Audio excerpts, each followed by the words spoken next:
अस्सलाम वालेकुम नाज़रीन, सियासत टीवी के प्राइम टाइम में आप सबका तहदील से इस्तकबाल है। मैं हूं फरजान अहमद। सबसे पहले पेश है प्राइम टाइम की हेडलाइंस। कांग्रेस पार्टी ने अमित शाह के खिलाफ कौमी सतह की मुहिम चलाने का किया ऐलान। आज मुल्क भर में प्रेस कॉन्फ्रेंसों का एहतमाम। 24 दिसंबर को तमाम अजला में अम्बेडकर सम्मान यात्रा निकालने का फैसला। हैदराबाद में तेलंगाना कांग्रेस इंचार्ज दीपा दास मुंशी की प्रेस कॉन्फ्रेंस। तेलंगाना कांग्रेस हुकूमत 6 वादों पर अमलावरी में नाकाम हो गई। BRS MLC कविता ने लगाया इल्ज़ाम। इंडिया थिएटर साने पर तनाज़े के बीच कांग्रेस से सीनियर लीडर हेमंत राव की सियासत टीवी से बातचीत। कहा, अल्लू अर्जुन मामले को लेकर है सियासत जारी। तेलुगु फिल्मों के मशहूर अदाकार अल्लू अर्जुन की रिहाइशगाह में तोड़फोड़ करने वाले तमाम 6 मुलजिमीन को मिली जमानत। वकील रामदास ने मीडिया को बताई तफसीलात। कांग्रेस के साबिक़ सदर राहुल गांधी ने महाराष्ट्र के परभनी का किया दौरा। मुतासरा दलित खानदान के अफराद से मुलाकात। कत्ल के वाक़यात की शफाफ जांच और खातियों को सजा देने का मुतालबा। और जालिम इसराइली फौज ने गजा पट्टी में किए फिर हमले। गुज़िश्ता 24 घंटों के दौरान 32 फ़लस्तीनी शहरी शहीद और 54 हुए दीगर जख्मी। हेडलाइंस आपने देखी और पेश खबरों की तफसीलात। शुरुआत करेंगे तेलंगाना और हैदराबाद की खबरों से। कांग्रेस पार्टी ने अमित शाह की जानिब से अम्बेडकर के बारे में दिए गए गैर मुनासिब तबसरों के लिए उनके इस्तीफ़ा का मुतालबा करते हुए कौमी सतह पर मुहिम का ऐलान कर दिया और आज मुल्क भर में प्रेस कॉन्फ्रेंस का एहतमाम किया गया। इसके बाद 24 दिसंबर को तमाम अजला में अम्बेडकर सम्मान यात्रा भी निकालने का फैसला किया गया। ये मार्च डॉक्टर भीमराव अम्बेडकर की मूर्तियों पर माल चढ़ाने के साथ होगा और जिला कलेक्टर के जरिए सदर जमहूरिया हिंद को याददाश्त पेश करने के बाद अख्ताम को पहुंचेगा। बाबा साहब अम्बेडकर के खिलाफ बयानबाजी पर तेलंगाना कांग्रेस इंचार्ज दीपा दास मुंशी ने आज हैदराबाद में प्रेस कॉन्फ्रेंस की। उन्होंने कहा कि अमित शाह मरकजी वजीर के ओहदे पर रहते हुए इस तरह का बयान दिया जो काबिल मजम्मत है। उन्होंने कहा कि हम इसके मुकाबले में मुहिम चलाएंगे और हर ज़िला में नुमाइंदगी करते हुए अमित शाह के खिलाफ बड़े पैमाने पर एहतजाज का सिलसिला जारी रखेंगे। उन्होंने BJP और RSS दोनों ही को तनकीदों का निशाना बनाया। इन्होंने कहा कि दो ही क्लास रहेगा और दूसरी तरफ RSS क्या कहता है? RSS कहता है कि जो संविधान अंबेडकर जी ने बनाया है उसमें भारतीयता है ही नहीं, वो भारत का हो ही नहीं सकता।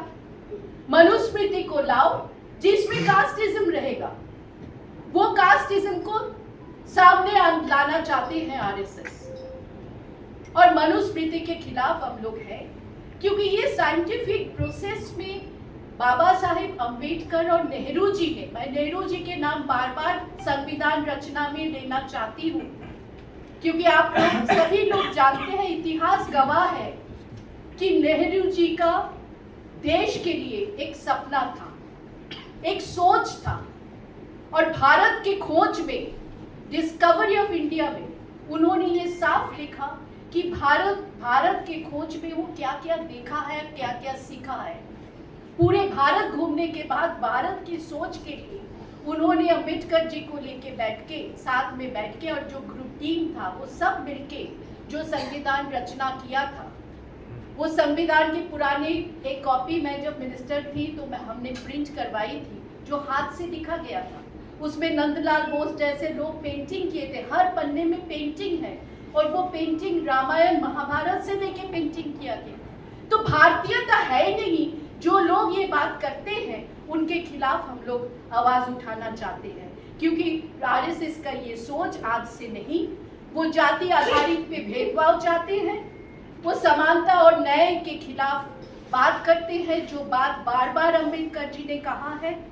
और इसलिए हम लोग ये कहते हैं कि जितना और ये पूरे RSS और BJP का जो भेदभाव की नीति है उसी के ऊपर अमित शाह ने कहा है कि ये एक फैशन हो गया, अम्बेडकर अम्बेडकर अम्बेडकर ये नाम। BRS MLC कविता ने मीडिया से बातचीत की। उन्होंने इल्ज़ाम लगाया कि तेलंगाना कांग्रेस हुकूमत 6 वादों पर अमलावरी में नाकाम साबित हुई।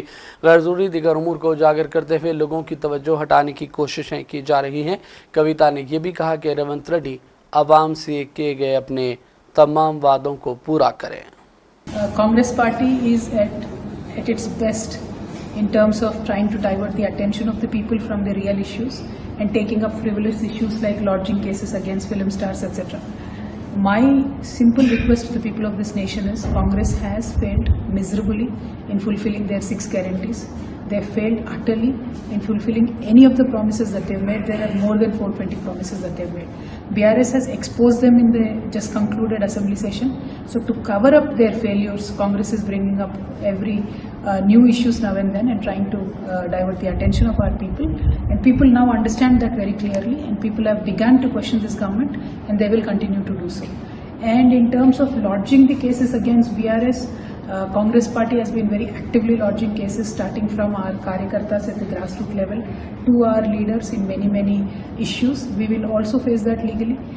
We have not done any mistake. We will fight it out politically also. But the moment they have lodged a complaint against our leader KTR Garu, the way ED had immediately reacted the very next day asking for the details, it just exposes the understanding of BJP and Congress, and we will have to face them both together, and we will. Thank you. Jai Telangana. Telangana Congress सदर महेश कुमार गौड़ ने कहा कि BRS Allu Arjun मामले को लेकर सियासत कर रही है, कानून अपना काम करेगा। उन्होंने दो टोक अंदाज में कहा कि तेलुगु फिल्म इंडस्ट्री का कांग्रेस ने हमेशा साथ दिया है, इसलिए पार्टी पर लगाए जा रहे इल्जामात दुरुस्त नहीं है। BRS party, BJP party wanted to take undue advantage of Allu's episode. Allu's episode is totally different from film industry. Congress party is the main party. Former Congress Chief Ministers Vengal Rao and Channa Reddy have encouraged film industry. That is the reason why Ramanad Studio and Padmalaya Studio have been established in Hyderabad. Lands were given at cheaper rate. Many facilities were given by the Congress party to the Telugu film industry. People unknowingly, the facts about the attachment between Congress party and film industry are talking about these episodes. They wanted to take undue political advantage. People of Telangana who really know the story of film industry, for the last 50 years, Congress party is the main party who has been encouraging film industry in Hyderabad. Sir, yesterday Allu Arjun House have been attacked. We are nowhere connected with that incident. CM Chief Minister has ordered for stringent action against those who have attacked Allu Arjun's house. Law and order will take its course of action on all equally. There are rumors of Tollywood film industry to go to Andhra Pradesh. It's all baseless rumors and baseless dreams. Telugu cine industry and Congress party have very strong attachment. Since 1972 to 2024, cine industry has been totally supported by the Congress party, and Congress party chief ministers, Jalagam Vengal Rao, late Jalagam Vengal Rao, late Marri Channa Reddy, late Vijay Bhaskar Reddy, late N.T. Ramarao are the main reasons for the Telugu film industry getting established in Hyderabad. It was confined in Madras. Then in 1972, Jalagam Vengal Rao encouraged film industry to come and get settled in Telangana. So there is a strong bonding between Telugu industry and Congress party. No one can break that. Telugu film industry will continue in Hyderabad, and Congress party will provide all the facilities. Scindia theatre साने पर तनाज़े के बीच कांग्रेस के senior leader Hanumant Rao ने सियासत TV से बातचीत की। उन्होंने कहा कि अल्लू अर्जुन मामले को लेकर सियासत गर्मा गई है, जबकि खातून की मौत हुई और उसका लड़का ज़ेर इलाज है। हनुमंत राव ने कहा कि साबिका हुकूमत की ख़राब पॉलिसी और बीआरएस लीडरों के बयानात की वजह से सियासत की जा रही है। उन्होंने कहा कि अल्लू अर्जुन मुतासरा ख़ानदान की मदद के लिए आगे बढ़े और अपोजिशन सिर्फ तनकीदों की हद तक महदूद न रहे। फर्स्ट डे इनॉग्रेशन के दिन एक हंगामा हुआ। हमारी बहन रेवती गुजर गई स्टैम्पेड में, और उनका बेटा तेजा भी हॉस्पिटल में, अभी एक किम्स हॉस्पिटल में। अब इसको पॉलिटिकल एडवांटेज ले रहे, और असेंबली में उनको होम मिनिस्टर है, चीफ मिनिस्टर है, वो रिप्लाई दिया अकॉर्डिंग टू द क्या हुआ, परमिशन नहीं दिया है, उन्हें आने की वजह से हंगामा हुआ। और उसके ऊपर उन्हें बेल पे है, बेल पे ऐसा वाला कहीं को रिएक्ट होना, बोलो हम सब। अच्छा, चीफ मिनिस्टर साहब बोल रहे कि बोल के फिल्म इंडस्ट्री को खत्म कर रहे। भाई उनको परमिशन भी दिया ना टिकट रेट बढ़ाने का। अब हर एक आदमी लॉ एंड ऑर्डर खत्म हो गया, ये सिनेमा इंडस्ट्री को अन्याय हो रहा, और हमारे अल्लू अर्जुन के ऊपर ये सब क्या है भाई, समझ में नहीं आ रहा। आपको सही भी एक बच्चा हॉस्पिटल में अल्लू अरविंद को बोल रहा हूँ कि पूजा करो भाई, मृत्युंजय का पूजा यज्ञ कर घर में, लोग विश्वास करेंगे। और उसके बाद तो इतना पैसा है, वो पैसे से थोड़ा भगवान को भी दो, हुंडी में डालो, और थोड़े पैसे वो फैमिली को दो। इसके ऊपर तुम कॉन्सेंट्रेट करना। अपोजिशन का काम एक ही है, सीएम को बदनाम करना, कांग्रेस को बदनाम करने का काम कर रहे हो। मणिपुर में क्या हो रहा? मणिपुर में 90 लोग मरे, आज तक कुछ नहीं कर रहे तुम लोग, बीजेपी सरकार। वहां लोग मर रहे, या कोई एक लेडी मरे तो उसके ऊपर असेंबली में उन्होंने सही जवाब दिया, according to the police whatever information they have given. ये क्या है? ये सिर्फ मरे 16 मरा ड्रामा कर रहे सर। अब वहां पर तैयार हो गए, आइए आइए फिल्म इंडस्ट्री वाले आइए, तुम्हारे को मकान देंगे, तुम्हारे को स्टूडियो देंगे। ये क्या ड्रामा है रे भाई, समझ में नहीं आ रहा।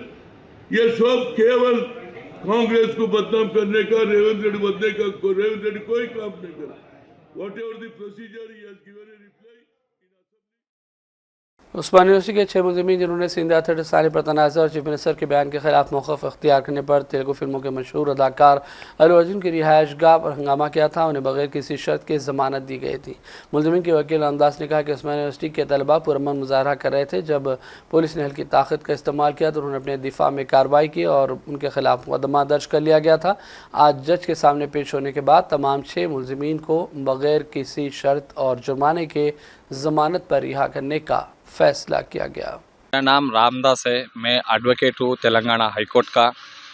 जो कल इंसिडेंट हुआ, ये जो अलीजेड इंसिडेंट है, अल्लू अर्जुन का घर पे जो हमला हुआ बोल के जो पुलिस वाले केस लगाए, पूरा 7 सेक्शन का ऊपर केस लगाए सो है। वो केस में पूरा जो भी है वो उस्मानिया यूनिवर्सिटी स्टूडेंट्स है, उन लोग पीसफुली डिमॉन्स्ट्रेट कर रहे थे। उन लोगों का ऊपर जो उनका फोर्सेस है उसका अटैक करे तो उन लोग सेल्फ डिफेंस के लिए उन लोग प्रोटेक्शन करे सो है। वही केस में पुलिस वाले उन लोगों का ऊपर 7 सेक्शन लगा के आज सुबह 9-8 बजे को जज का घर पे लाके प्रोड्यूस करा सो है। वही केस में मैं आज मेमो ऑफ अपीयरेंस डाल के जो भी मेरा आर्गूमेंट है वो आर्गूमेंट करा। जो सेक्शन में 331 क्लास 5 में जो जज साहब कुछ क्वेश्चन उठाए थे, वही क्वेश्चनों का ऊपर जो भी जवाब दिया था, वो जवाब का ऊपर जो भी कोर्ट सेटिस्फाई हुआ था। सेटिस्फाई होने के बाद जो 6 आदमी को 10,000 2 सूरटियाँ लगा के आज उन लोगों को बेल मंजूरी किए थे। वो विथिन 3 डेज में फर्निश करना पड़ेगा कोर्ट में। हम लोग उसको फर्निश करेंगे कोर्ट का सामने, और कुछ भी कंडीशन अभी नहीं दिए, बिना कंडीशन से बेल मंजूरी किया सो है। और इस दौरान मोहम्मदनगर कांग्रेस लीडर अनिरुद्ध रेड्डी ने इल्ज़ाम लगाया कि अल्लू अर्जुन ने पुलिस की हिदायत को नज़रअंदाज किया। खातून की मौत का वाक़या पेश आया जो कि अफसोसनाक है और उसका लड़का भी शदीद ज़ख्मी हालत में हस्पताल में ज़ेर इलाज है। उन्होंने कहा कि शहरियों की हिफाजत हुकूमत और पुलिस की जिम्मेदारी है। अल्लू अर्जुन को अदालत ने ज़मानत दे दी, जबकि जो कोई खाती हो इसको सज़ा मिलना चाहिए। It was an unfortunate incident which happened at the Sandhya Theatre because of the visit of the actor, Pushpa 2 actor Allu Arjun. Day before yesterday also our cinematography minister Mr. Komareddy Venkat Reddy has gone to the hospital and also he visited, and even he was upset about it, and from his own Pratik Foundation he has given 25 lakhs to the victim's family and all. It is, nowadays I'm seeing in the news and all, like, people are talking about Allu Arjun and all, see, that is a business what he's doing. He's a cinema actor. If he goes public comes, because of that he gets more movies and all, he gets amount for him and for the movie and all. But today it is, it's such a serious issue when a mother died and a son is struggling for life, and most of the cinema actors are going to his house after he was arrested and was sent to the jail and he got bail from the court. Cinema actors are going to his house and they are hugging him and they are smiling and all. That was not a good scene what we saw in the news and all. So definitely whoever has done wrong has to be sent to jail or action has to be taken with. So obviously the law is taking its own space. So definitely the court will decide what will happen.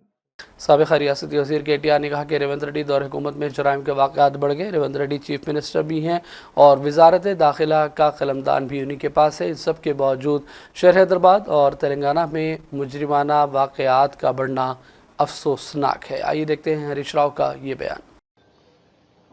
గతంలో కేసీఆర్ గారు ఉన్నప్పుడు ఏడాది కాలంలో 25,000 కేసులైతే రేవంత్ పాలనలో 35,000 కేసులైనాయి. 10,000 కేసులు ఒక హైదరాబాద్ నగరంలో పెరిగినాయి. కేసులు అంటే మర్డర్లు, రేపులు, చైన్ స్నాచింగ్, రాబరీస్, దొంగతనాలు, రకరకాల కేసులు, ల్యాండ్ కేసులు 10,000 కేసులు పెరిగినాయి అంటేనే నీ పాలన ఎంత చెత్తగున్నదో అర్థమవుతుంది కదా. నువ్వు నీ పరిపాలనలో నువ్వు ఫెయిల్ అయిపోయినావని అర్థమవుతుంది కదా. హోమ్ మినిస్టర్ నువ్వే, ముఖ్యమంత్రివి నువ్వే. హోమ్ మినిస్టర్గా నువ్వు ఫెయిల్, ముఖ్యమంత్రిగా లా అండ్ ఆర్డర్ నిర్వహణలో నువ్వు ఫెయిల్. फैज़-ए-आम ट्रस्ट हैदराबाद की जानिब से मौजूदा सर्द मौसम के दौरान लगभग 5,000 ब्लैंकेट्स तकसीम किए जा चुके हैं। न सिर्फ दोनों शहरों हैदराबाद और सिकंदराबाद के स्लम इलाकों में बल्कि अजला के दौरे करते हुए फैज़-ए-आम ट्रस्ट के ज़िम्मेदारान गरीबों और ज़रूरतमंदों में ब्लैंकेट्स की तकसीम अमल में ला रहे हैं। सेक्रेटरी फैज़-ए-आम ट्रस्ट इफ्तिखार हुसैन की रास निगरानी में ये कार्य खैर अंजाम दिया जा रहा है, जबकि रिजवान हैदर, हैदर अली और दीगर भी इसमें सरगर्मी के साथ हिस्सा ले रहे हैं। आज 22 दिसंबर संडे के दिन हम लोग यहाँ गोपनपल्ली विलेज में आए हुए हैं। ये विप्रो सर्कल फाइनेंशियल डिस्ट्रिक्ट के काफ़ी करीब है। ये इलाके में काफ़ी जो है स्लम एरिया है। इन सभी के जो है आधार कार्ड पूरा वेरीफाई करने के बाद ये जो हर साल हम विंटर के मौसम में ब्लैंकेट्स का डिस्ट्रीब्यूशन फैज़-ए-आम ट्रस्ट के जानिब से करते हैं, उसी सिलसिले में आज ये यहाँ पे डिस्ट्रीब्यूशन हो रहा है। अभी तक 2,500 ब्लैंकेट्स ऑलरेडी मुख्तलिफ इलाक़ों में जहाँ पर गरीब तबके के लोग हैं और सड़कों पे भी जो गरीब लोग रातों में सोते हैं वैसे लोगों को भी तकसीम किया गया है। तो अब ये सिलसिला जारी है, आज यहाँ पर दे रहे हैं हम लोग। फैज़-ए-आम ट्रस्ट है जो बच्चों को पढ़ने के लिए मदद करते हैं, स्कॉलरशिप देते हैं और सोशल वेलफेयर के बहुत सारे काम करते हैं। ऑलमोस्ट 40 साल से इन लोग जो है ना पब्लिक की खिदमत कर रहे हैं, सोशल सर्विस का काम कर रहे हैं। और इसमें हमारे स्कूल में भी कुछ बच्चों की फीस इनकी तरफ से आती है। फैज़-ए-आम ट्रस्ट, क्या नाम है उसका? फैज़-ए-आम ट्रस्ट है। और उनके जुल्फ़िकार अली साहब जो है ना फाउंडर है, जुल्फ़िकार हुसैन, मरहूम जुल्फ़िकार हुसैन साहब, उन्होंने आज से 40 साल पहले ये ट्रस्ट शुरू किया था। और उसके साथ सियासत, मालूम है ना सियासत अखबार? जी हाँ सर, जी हाँ, उनके मैनेजिंग डायरेक्टर थे मेरे अपने हरदिल अजीज ज़हीर अली खान साहब थे। उन्होंने दोनों मिलके जो है ना ये इस काम को आगे बढ़ाते गए और आज दोनों भी नहीं है, ज़हीर अली खान साहब भी नहीं है, जुल्फ़िकार अली साहब भी नहीं है, लेकिन ये काम चल रहा है ना। तो बस वो मरहूमिन के लिए दुआ करने के लिए जो है ना ये इन लोग यहाँ पर लेके आके हमको स्कूल के जरिए तकसीम कर रहे हैं। तेलंगाना अक़लियती मालियाती कॉरपोरेशन के चेयरमैन उबैदुल्लाह कोतवाल ने मलकपेट हैदराबाद इलाके में वाक़ फ़ाले कंसल्टिंग सेंटर पर स्किल डेवलपमेंट प्रोग्राम का इफ्तिताह अंजाम दिया। इस मौके पर उबैदुल्लाह कोतवाल ने नौजवानों से इस सेंटर से भरपूर फ़ायदा उठाने की अपील की है। तेलंगाना के वज़ीर सेहत दामोदर राज नरसिम्हा ने कहा कि अवाम को मियारी तिब्बी इमदाद फराहम करते हुए ज़िला निज़ामाबाद को तिब्बी खिदमात का मरकज़ बनाया जाए।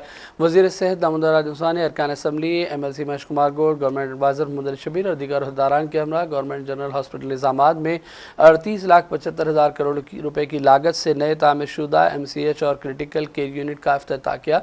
इस मौके पर निज़ामाबाद गवर्नमेंट जनरल हॉस्पिटल में मुनक़िदा जायज़ा इजलास के मौके पर दामोदर राज नरसिम्हा ने सरकारी डॉक्टर्स और इंतज़ामिया को बेहतर तिब्बी सहूलतें फराहम करने के सिलसिले में तमाम तर इक़दामात करने की हिदायत दी। To serve the people. As long as you don't have that passion, మేము ఎంత చెప్పినా ఉపయోగం కాదు. కానీ at the same time we are monitoring every activity. Let the government not seriously act on that. I'm very, very serious about. I can understand the nature, the functioning, the shortages, the shortcomings, everything I can understand. I am going to address each one of them. The government is going to address each one of them. By the time I come again to Nizamabad the next week, maybe 100 days, from January 1st, 100 days. 100 days implies Ugadi. This should be up to the mark. It should be up to the mark without any complaint. Without any complaint, whether it is sub-center, whether it is a PSC, whether it is CSC, whether it is area hospital, whether it is government general hospital, whatever it is. Government is committed to giving all the facilities, everything, but government will not compromise nor be indifferent. Hyderabad traffic department के तहत आज से जनखों की खदमात की शुरुआत की गई है। शहर के पुलिस कमिश्नर CB आनंद के मुताबिक इन लोगों को बंजारा हिल्स में वाक़ कमांड एंड कंट्रोल सेंटर में 39 ट्रांसजेंडर्स को ट्रैफिक कवानीन और उससे जुड़ी जिम्मेदारियों की तरबियत दी गई। इस दौरान उन्होंने ट्रैफिक कंट्रोल के इशारे और दीगर मशक़ें भी सीखी। CB आनंद ने कहा कि जनखों को अक्सर ख़ानदान और माशरे में इम्तियाजी सलूक का सामना होता है, जो एक फ़िक्रमंदी की बात है। उन्होंने कहा कि ऐसे अफराद को एक मौका फ़राहम करने और उन्हें मुआशरे के साथ जोड़ने की गर्ज से तेलंगाना हुकूमत ने पहली बार ट्रैफिक डिपार्टमेंट में होमगार्ड कैडर के तहत बतौर ट्रैफिक असिस्टेंट खिदमात अंजाम देने का मौका फराहम किया है। इस इक़दाम से न सिर्फ जनखों को खुद मुख्तारी मिलेगी, बल्कि वह समाजी धारे में शामिल होकर अपनी सलाहियतों को उजागर कर सकेंगे। फैसला समाजी बराबरी को फ़रोग़ देने के लिए एक मिसाल के तौर पर देखा जा रहा है।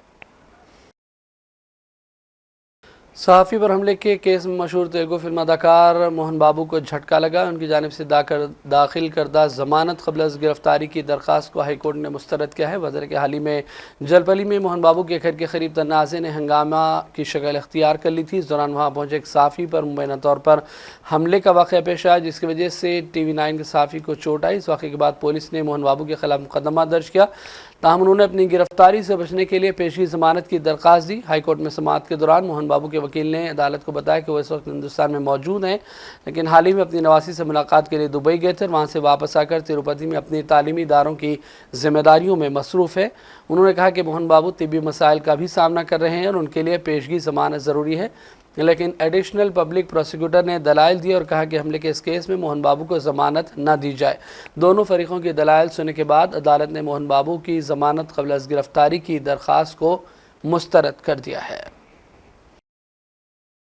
ज़हीराबाद रेसिडेंशियल अकामती स्कूल में सीढ़ियों से गिरकर फौत होने वाली सादिया मेहरी नामी लड़की की इत्तला मिलते ही MBT कायद अमजदुल्ला खान गांधी हॉस्पिटल पहुंचे। वो रसा से मुलाकातें की। ज़हीराबाद पहुंचकर टीम रिश्तेदारों और अकामती स्कूल जिम्मेदारों की लापरवाही पर सख्त बरहमी का भी इज़हार किया। अमजदुल्ला खान ने मीडिया से बातचीत की और कहा कि इस सिलसिले में एक मुकदमा दर्ज करते हुए तहक़ीक़ात को CBCID के हवाले कर दिया जाए। बाद में जो है गांधी हॉस्पिटल लेकर आए। यहाँ लाने के बाद में बच्ची जो है मर गई, 14 साल की।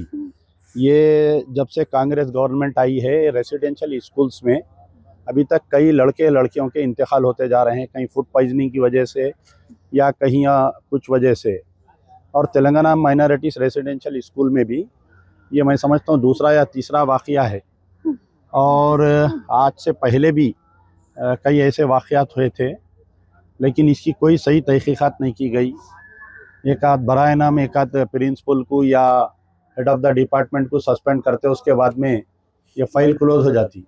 अब आप बताइए, एक जवान बच्ची 14 साल की, इनके वालिद है बेचारे, इनके वालदा है, ये गमज़दा ख़ानदान है, और अभी तक भी इनसे कोई गवर्नमेंट का हाई लेवल ऑफिसर, कलेक्टर बोलिए या सुप्रिटेंडेंट बोलिए, इनसे कांटेक्ट में नहीं आया अभी तक भी। अगर कोई वो दलित की बच्ची मरना था या कोई SC ST की बच्ची मरना था, पूरे मिनिस्टरों की लाइन लग जाती थी गांधी हॉस्पिटल में। मैं ये बतलाना चाह रहा हूँ कि मुसलमानों का कांग्रेस गवर्नमेंट में क्या औकात है, बताना चाह रहा हूँ कि 2 पैसे आपकी इज्जत नहीं है वहाँ पर। अब हमारे चेयरमैन साहब हैं फ़हीम कुरैशी साहब, हालांकि वो बहुत ही हरकियाती शख्सियत है, लेकिन उन्होंने चेयरमैन रहने के बावजूद ऐसे वाक़यात पेश आ रही।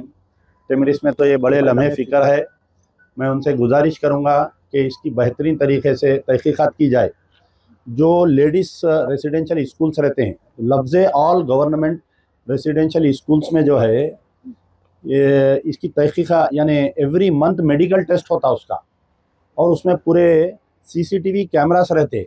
और बड़े हैरत की बात है, मैं अभी जब पुलिस वालों से भी बात किया, ये चिरागपल्ली PS में केस चिरागपल्ली में और अब बढ़ते हैं चंद अहम कौमी और आलमी खबरों की जानिब। कांग्रेस के साबिक़ सदर राहुल गांधी महाराष्ट्र के परभनी का दौरा किया, मुतासरा दलित ख़ानदान के अफराद से मुलाकात की और उन्हें दिलासा दिलाया। बाद में उन्होंने प्रेस कॉन्फ्रेंस की। राहुल ने इल्ज़ाम लगाया कि पुलिस ने बेरहमी के साथ ख़ानदान पर हमला किया। इस पूरे मामले की शफाफ तहक़ीक़ात होना चाहिए और तमाम खातियों के ख़िलाफ़ फौरी तौर पर कार्रवाई होना चाहिए। देखिए, अभी मैं परिवार से मिला हूं और जिन लोगों को मारा गया है, पीटा गया है, उनसे भी मिला हूं। बड़ी क्लियर बात है। उन्होंने मुझे पोस्टमार्टम रिपोर्ट दिखाई, वीडियो दिखाया, फोटोग्राफ्स दिखाई। ये 100%, 99% नहीं, ये 100% कस्टोडियल डेथ है। पुलिस ने इनकी हत्या की है और चीफ मिनिस्टर ने असेंबली में पुलिस वालों को मैसेज देने के लिए झूठ बोला है। मुझे बोलने दीजिए आप। ठीक है, इस युवा को इसलिए मारा गया है क्योंकि वो दलित है और वो कॉन्स्टिट्यूशन की रक्षा कर रहा था। आरएसएस की विचारधारा कॉन्स्टिट्यूशन को खत्म करने की विचारधारा है। हम चाहते हैं कि एकदम ये मैटर रिजॉल्व किया जाए और जिन लोगों ने ये किया है उनको सजा मिले। जिस तरह से कार्रवाई की गई है, आपने मेरी पहली स्टेटमेंट सुनी। मैं संतुष्ट नहीं हूं। मैं क्लियरली बोल रहा हूं, यहां इन लोगों को पीटा गया है और हत्या की गई है, मर्डर है ये। इसके ऊपर जिस तरह से राजनीति की जा रही है, आप यहाँ आए हैं, ये राजनीति नहीं है, कोई राजनीति नहीं हो रही है। सुनिए, आप सवाल पूछ रहे हैं, मुझे बोलने दीजिए। ये कोई राजनीति नहीं हो रही है, ये मर्डर हुआ है और ये न्याय का मामला है। एकदम यहाँ पे जिनको न्याय मिलना चाहिए वो कार्रवाई पूरी होनी चाहिए। Thank you very much. जिम्मेदार विचारधारा है, जिम्मेदार, क्योंकि चीफ मिनिस्टर ने ये स्टेटमेंट दी है, इसीलिए चीफ मिनिस्टर जिम्मेदार है और जिन्होंने इनको मारा है वो जिम्मेदार है। और अब बात करेंगे फ़लस्तीन के हवाले से। गाज़ा में फ़लस्तीनी वज़ारत सेहत ने कहा कि काबिल इसराइली फ़ौज ने गाज़ा पट्टी में ख़ानदानों के ख़िलाफ़ नए 4 कत्ल-ए-आम किए, जिसमें गुज़िश्ता 24 घंटों के दौरान 32 फ़लस्तीनी बाशिंदे शहीद हो गए जबकि 54 दीगर ज़ख्मी हुए। गुज़िश्ता साल 7 अक्टूबर से इसराइली जंग में शहीद होने वालों की तादाद 45,500 से भी बढ़ चुकी है, जबकि 1,07,000 से ज़्यादा फ़लस्तीनी बाशिंदे ज़ख्मी हैं। शाम के माज़ूल सदर बशार अल असद की बरतानवी अहलिया ने मॉस्को में अपनी ज़िंदगी से अदम इत्मीनान का इजहार किया है और उसके बाद तलाक़ की दरख्वास्त भी दायर कर दी। तफ़सीलात के मुताबिक असद हुकूमत के खात्मे के बाद उनके ख़ानदान ने रूस में पनाह मांगी थी। तुर्क और अरब मीडिया रिपोर्ट्स के मुताबिक अस्मा अल असद ने मुबैना तौर पर अपने आबाई शहर लंदन मुंतकिल होने की कोशिशें की हैं। वो लंदन में शामी वालदैन के यहाँ ही पैदा हुई और परवरिश पाई और साल 2000 में बशार अल असद से शादी के बाद 25 साल की उम्र में शाम चली गई थी। और अब आखिर में हेडलाइंस पर डालेंगे एक और नज़र। कांग्रेस पार्टी ने अमित शाह के खिलाफ कौमी सतह की मुहिम चलाने का किया ऐलान। आज मुल्क भर में प्रेस कॉन्फ्रेंसों का अहतमाम। 24 दिसंबर को तमाम अजला में अम्बेडकर सम्मान यात्रा निकालने का फैसला। हैदराबाद में तेलंगाना कांग्रेस इंचार्ज दीपा दास मुंशी की प्रेस कॉन्फ्रेंस। तेलंगाना कांग्रेस हुकूमत 6 वादों पर अमलावरी में नाकाम हो गई। BRS MLC कविता ने लगाया इल्ज़ाम। इंडिया थिएटर साने पर तनाज़े के बीच कांग्रेस से सीनियर लीडर हेमंत राव की सियासत टीवी से बातचीत। कहा, अल्लू अर्जुन मामले को लेकर है सियासत जारी। तेलुगु फिल्मों के मशहूर अदाकार अल्लू अर्जुन की रिहाइशगाह में तोड़फोड़ करने वाले तमाम 6 मुलजिमीन को मिली जमानत। वकील रामदास ने मीडिया को बताई तफसीलात। कांग्रेस के साबिक़ सदर राहुल गांधी ने महाराष्ट्र के परभनी का किया दौरा। मुतासरा दलित खानदान के अफराद से मुलाकात। कत्ल के वाक़यात की शफाफ जांच और खातियों को सजा देने का मुतालबा। और जालिम इसराइली फ़ौज ने गाज़ा पट्टी में किए फिर हमले। गुज़िश्ता 24 घंटों के दौरान 32 फ़लस्तीनी शहरी शहीद और 54 हुए दीगर ज़ख्मी। प्राइम टाइम का सिलसिला फ़िलहाल यहीं ख़त्म करते हैं। मोहम्मद फरजान अहमद को पूरी टीम के साथ इजाज़त दें। देखते रहिए सियासत टीवी। अल्लाह हाफ़िज़।